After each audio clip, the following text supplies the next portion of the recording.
Gelombang pengakuan terhadap negara Palestina tak terbendung. Kini negara-negara barat bergabung untuk mengakui Palestina. Hingga saat ini, tercatat ada 145 negara yang telah mendeklarasikan pengakuannya terhadap negara Palestina. 4 diantaranya adalah Sekutu Amerika Serikat dan Israel, seperti Inggris, Kanada, Australia, dan Portugal.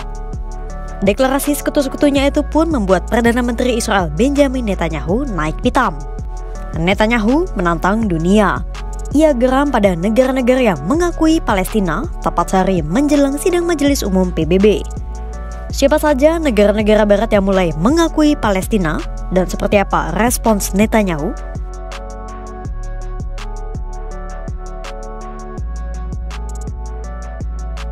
Upaya diplomasi memperjuangkan nasib Palestina memasuki babak baru. Melansir CNN, Senin 22 September 2025, 4 kekuatan besar barat yakni Australia, Kanada, Portugal, dan Inggris resmi memberikan pengakuan atas negara Palestina.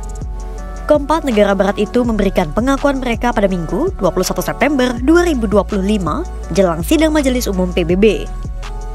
Langkah 4 negara barat itu akan segera diikuti oleh Belgia, Prancis, Malta, Luxembourg, dan San Marino. Deutsche Welle melaporkan sejumlah deklarasi Eropa terhadap Palestina baru-baru ini merupakan respons atas kebrutalan Israel di Gaza yang semakin menjadi. Bahkan hingga video ini tayang, sudah lebih dari 65.000 warga sipil meregang nyawa dan situasi kemanusiaan kian memburuk seiring dengan meningkatnya operasi militer Israel di tanah Palestina. Ditambah, Komisi Penyelidikan Independen PBB juga telah menyusun laporan yang berisi bukti-bukti tindakan genosida Israel di Palestina. Selain karena frustrasi atas situasi di Gaza, pengakuan atas Palestina juga bertujuan untuk mendorong terciptanya solusi dua negara. Reuters melaporkan pengakuan Inggris atas Palestina adalah langkah simbolis besar, mengingat Inggris berperan besar dalam pembentukan negara Israel modern.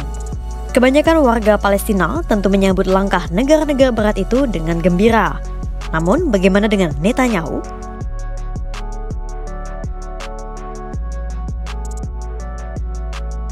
Netanyahu naik pitam usai banyak negara-negara barat yang memberikan pengakuan mereka terhadap Palestina. Pada Minggu 21 September 2025, Netanyahu menyebut apa yang dilakukan oleh negara-negara barat itu sama saja seperti memberikan hadiah kepada kelompok teroris. Dalam pernyataan yang sama, Netanyahu bersumpah tidak akan ada negara Palestina selama-lamanya. Perdana Menteri Israel itu menyebut negaranya tak akan tinggal diam. Netanyahu juga mengancam bahwa Israel akan memperbanyak permukiman Yahudi di tepi barat untuk melegitimasi kepemilikan ilegal Israel atas wilayah Palestina itu. יש לי מסר ברור לאותם מנהיגים שמכירים במדינה פלסטינית לאחר הטבח הנורא ב7 באוקטובר. אתם מעניקים פרס עצום לטרור. ויש לי מסר נוסף עבורכם. זה לא יהיה. לא תקום מדינה פלסטינית ממערב לירדן. במשך שנים אני מנעתי את הקמתה של מדינת טרור זו מול לחצים אדירים, גם מבית וגם מן החוץ. עשינו זאת בנחישות ועשינו זאת בתבונה מדינית. לא כל שכן. הכפלנו את ההתיישבות היהודית ביהודה ושומרון ונמשיך בדרך זו. Di hari yang sama, Netanyahu juga menyebut Israel akan melawan semua deklarasi atas Palestina, baik di PBB maupun panggung diplomasi lainnya. נצטרך להיאבק גם באו"ם וגם בכל הזירות האחרות מול התעמולה השקרית נגדנו והקריאות להקמת מדינה פלסטינית שתסכן את קיומנו ותהווה פרס אבסורדי לטרור. הקהילה הבינלאומית תשמע מאיתנו בעניין הזה בימים הקרובים.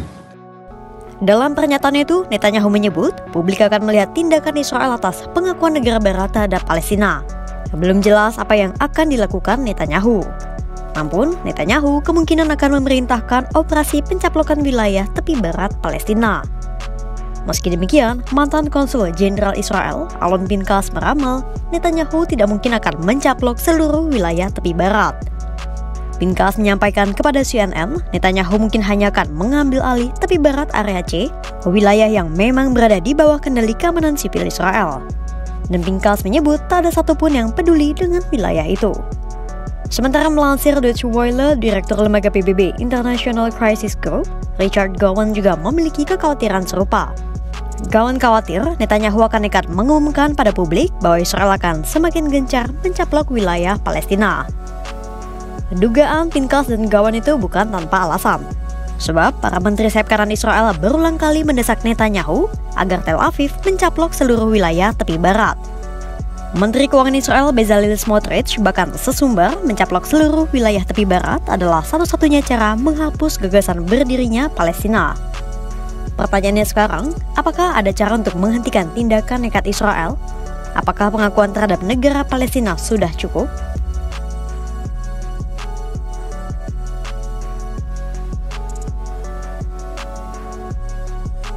Deutsche Welle telah memuat sejumlah pandangan dari analis akan efektivitas pengakuan terhadap negara Palestina. Pandangan analis saling terbelah namun saling melengkapi. Ada sejumlah analis yang pesimis, pengakuan terhadap negara Palestina hanyalah gerakan simbolis dan teater politik. Ines Abdel Razek, Direktur Advokasi Palestine Institute for Public Democracy menyebut, pengakuan negara barat terhadap Palestina hanyalah gerakan simbolis tanpa dampak signifikan.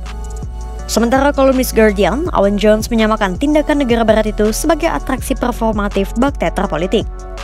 Alih-alih memang peduli pada Palestina, negara barat itu dinilai hanya bermanuver untuk meredam seruan dari dalam negerinya. Sementara pandangan analis lainnya menyebut, meski pengakuan tak segera membuat Palestina membaik, namun bukan berarti deklarasi itu sia-sia. Salah satunya adalah membuat Palestina tidak dipandang sebelah mata dalam upaya negosiasi. Jalan tengahnya, sebuah pengakuan terhadap Palestina haruslah diikuti dengan tindakan nyata, seperti yang disampaikan oleh peneliti Dewan Eropa untuk Hubungan Luar Negeri, Hugh Lovett. Gelombang pengakuan atas Palestina memang menjadi babak baru dalam diplomasi internasional. Namun, tanpa langkah nyata, pengakuan itu beresiko hanya menjadi simbol kosong yang tak menyentuh penderitaan warga di lapangan. Ditambah, sikap Netanyahu yang menantang dunia atas deklarasi itu menunjukkan bahwa jalan menuju solusi dua negara masih penuh rintangan. Pertanyaannya kini, apakah dunia siap melangkah lebih jauh dari sekadar pengakuan untuk memastikan Palestina benar-benar mendapat kemerdekaan yang diakui dan dilindungi? Pantau terus perkembangannya hanya di kanal YouTube Kompas.com.